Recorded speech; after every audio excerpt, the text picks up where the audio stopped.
The US-China trade war, marked by steep tariffs under President Donald Trump's administration, was designed to force global corporations to shift production back to the United States. Trump publicly expressed confidence that punitive tariffs would pressure multinational companies into reshoring their operations, boosting domestic manufacturing and reducing reliance on China. However, the reality diverged sharply from Trump's expectations.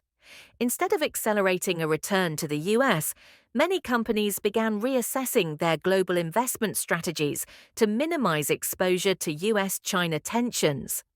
The rationale was simple. The tariffs increased uncertainty and input costs, eroding the US's appeal as a manufacturing base.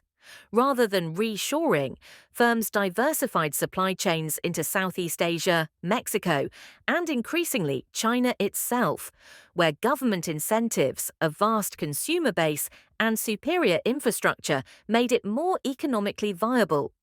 This strategic pivot suggests that punitive trade tools, without complementary domestic reforms or industrial support, may backfire, prompting capital flight instead of inflow. Contrary to the Trump administration's projections, major multinational corporations, especially Japanese automakers like Toyota and Nissan, are not scaling up investment in the United States. Instead, they are shifting capital and resources toward China, signaling a decisive realignment of their global strategy. Toyota and Nissan are not merely diversifying their operations, they are making bold, strategic bets on China. This departure from the US reflects a growing calculation among corporate leaders.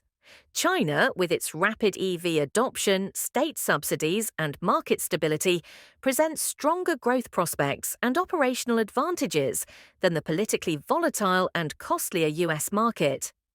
Moreover, these moves are more than just corporate decisions. They represent a tacit rejection of Washington's protectionist policies. Instead of incentivizing a return, the US tariff regime appears to have pushed key players away. The strategic pivot to China by two of the world's top automakers also sets a precedent. Their capital reallocation is being closely watched by competitors, especially as China cements its role as both a production hub and a consumption engine for next-generation vehicles. Toyota's recent $2 billion investment into an electric vehicle and battery plant in Shanghai marks a clear, deliberate departure from the US as a primary production base. The facility will focus on manufacturing electric Lexus models and EV battery systems, reinforcing China's growing dominance in the global EV value chain. This isn't just a plant, it's a pivot. While Washington attempts to revive domestic manufacturing through subsidies and tariffs, Toyota is choosing scale, speed, and supply chain integration in China. Shanghai, as a logistics and tech epicenter, offers proximity to key suppliers and a robust ecosystem for EV development. By selecting China for its flagship Lexus EV production, Toyota sends a strong signal that the center of gravity for the future of mobility is moving eastward. It also underlines a broader corporate consensus. Aligning with China's green industrial policy delivers more predictable returns than navigating regulatory uncertainty in the US. The $2 billion figure is not symbolic. It represents confidence in both China's market scale and its industrial policy direction. As Toyota's EV ambition grows, its operational footprint is increasingly tied to China's long-term energy transition goals.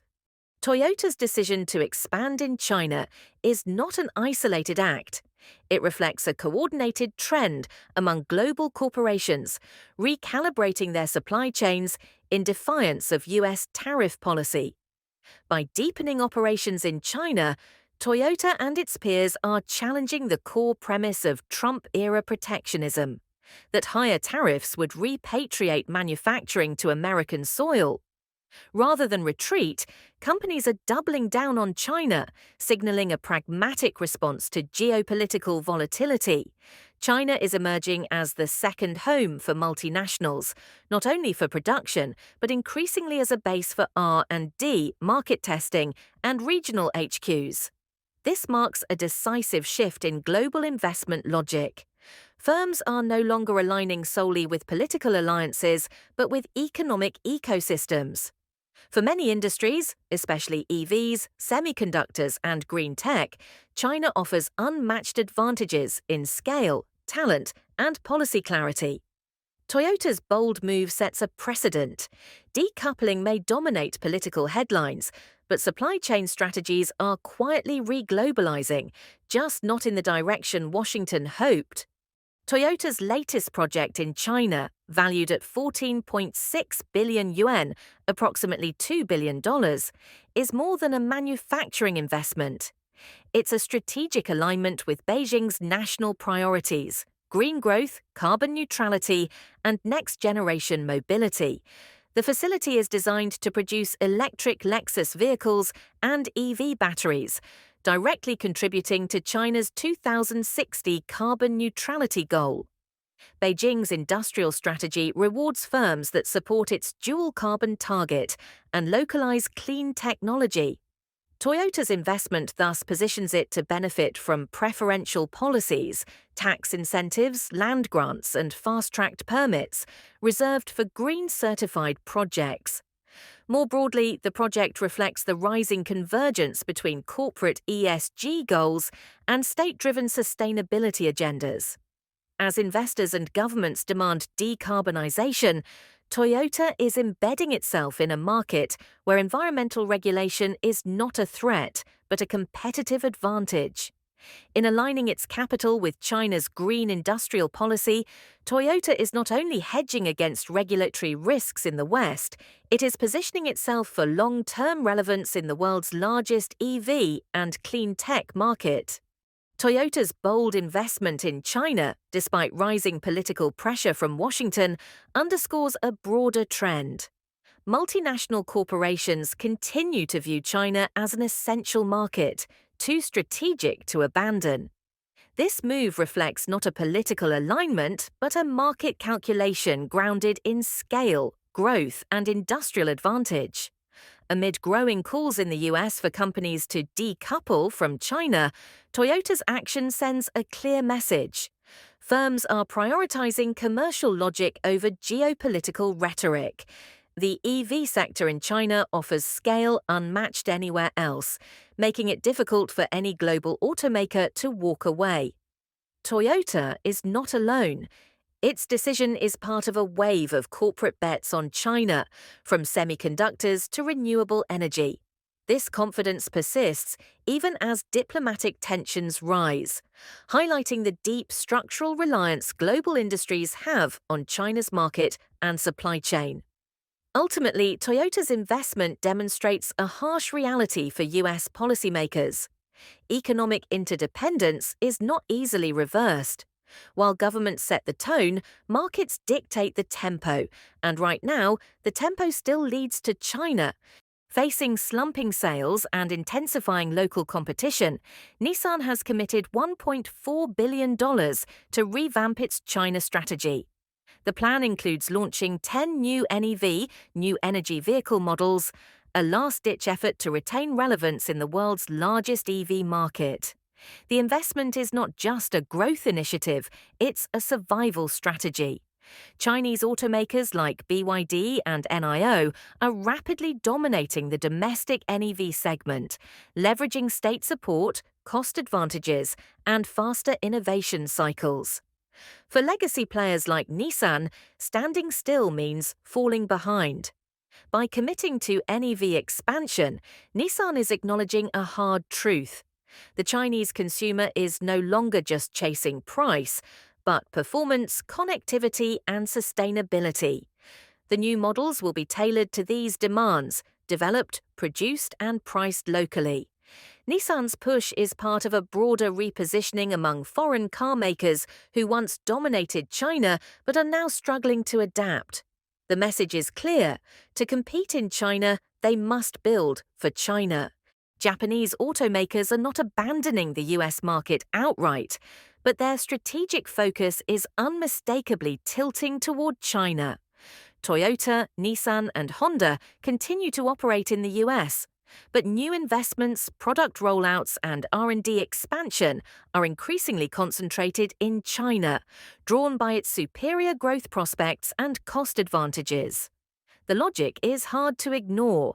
China offers a vast and growing EV customer base, lower production costs, and integrated supply chains, all within a policy environment that actively supports industrial scaling. In contrast, US operations face labor cost inflation, regulatory unpredictability, and geopolitical friction. The shift reflects a deeper recalibration. Japan Inc. is not retreating from America, but it's increasingly treating it as a mature, low-growth market, while treating China as the high-stakes frontier where future dominance will be won or lost. This doesn't mean the US has lost its relevance. It remains important for branding, tech partnerships, and profitability. But in the race for scale and speed, China is winning, and Japanese automakers are moving accordingly.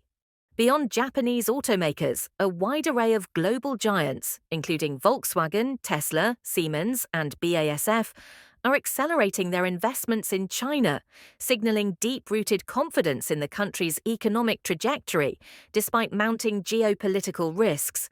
Volkswagen is expanding its EV footprint with new R&D centers in Anhui. Tesla is ramping up capacity at Gigafactory Shanghai. Siemens is investing in smart manufacturing hubs, while BASF has opened its largest ever overseas project in Guangdong. These aren't defensive moves, they are strategic escalations. For these firms, China offers unmatched advantages: a massive domestic market, reliable infrastructure, and a government willing to co-invest in strategic industries. The calculus is clear. While political tensions with the West persist, the business case for China remains compelling. Rather than retreat, these corporations are embedding deeper into China's industrial ecosystem. Their message is clear. Risk can be managed, but missing out on China's future. At the heart of sustained foreign investment into China lie three strategic advantages that are difficult to replicate elsewhere: a vast domestic market, aggressive state-backed policy support, and a deeply integrated supply chain network. Together, they form a value proposition that continues to eclipse competing regions. First, China's internal market, with over 1.4 billion consumers and an exploding middle class, is an unparalleled growth engine. For EVs, green tech, and consumer goods, it offers both volume and velocity unmatched by Western economies. Second, Beijing's industrial policies are laser-focused. From tax breaks to low-interest loans, land grants to regulatory fast-tracking, China doesn't just open its market, it engineers its growth. These tools allow foreign firms to scale quickly and align with long-term national objectives, like carbon neutrality or tech independence. Third, China's supply chain ecosystem is dense, fast, and vertically integrated. Unlike in the West, where logistics are often fragmented, China offers a one-stop manufacturing environment, from raw materials to final assembly, all within tight geographic proximity. Taken together, these elements create a gravity field few multinationals can escape. Even amid trade frictions, China remains not just competitive, but strategically indispensable. China's electric vehicle (EV) market is not merely expanding, it is redefining the global industry. With EV sales in China surpassing those of the US and Europe combined, automakers are facing a stark ultimatum: participate in China's transformation or risk global irrelevance. China now accounts for more than half of the world's total EV sales, and its pace is accelerating. Buoyed by state subsidies, tech innovation, and consumer enthusiasm, the market has become a testing ground for EV technologies, battery platforms, and new business models. For global automakers like Volkswagen, Tesla, Hyundai, and Toyota, this is no longer optional. Failing to compete in China's EV arena means forfeiting scale, data, and first-mover advantage in a sector that is expected to define the next 2 decades of mobility. Moreover, success in China now translates directly into technological leadership elsewhere. Companies developing next-gen EVs in China are exporting know-how and production models to Europe, Southeast Asia, and beyond. The EV boom is no longer regional, it is a global race, and China is the proving ground.